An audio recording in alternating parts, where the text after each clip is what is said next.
ECG MD, the legal practitioner, Dubik Mahama. But I saw a post. First of all, confirm whether it's indeed your post. A post where you had indicated that he was being pushed because he wasn't complying with something.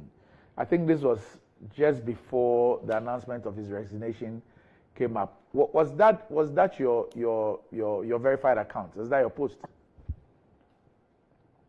Yes, Randy, exactly so. I posted about 5 or 10 minutes before the announcement came out because I had gotten information that some people related to the president insisted on procuring light crude oil in a certain manner, which Dubik, the MD for ECG, resisted.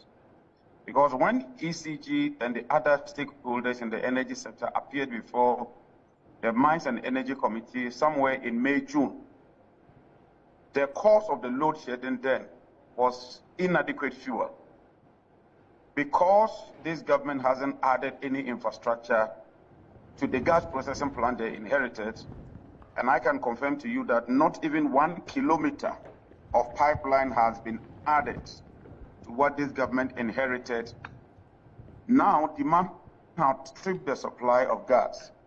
And so there's a deficit of about 60 MMscf. So they have to procure light crude oil at about $40 million every month.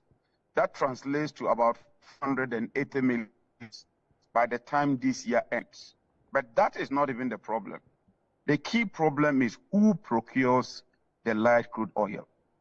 We've maintained that VRA, being the lead agency in the generation sector, should rather be procuring the light crude oil for the other entities. But when Ken Ofori-Atta was minister, he insisted that the procurement is done directly under his instructions, and ECG is then instructed to pay directly without recourse to the cash waterfall mechanism. And you and I recall that PRC has been up in arms with ECG because when they do that, they no longer adhere to the principle of the cash waterfall mechanism. And so recently, Dubik has tried to exercise his authority and to do what is right and proper. That has led to the decision to kick him out. He was determined to do what is proper, what is right, and restore to the cash waterfall mechanism, such that if anybody wanted to buy fuel, it will reflect in the cash waterfall mechanism. We'll know those behind the procurement of fuel so that we can track it. But he was asked to exit, and unfortunately, he's exited. And that is why he cited personal reasons for his decision to exit.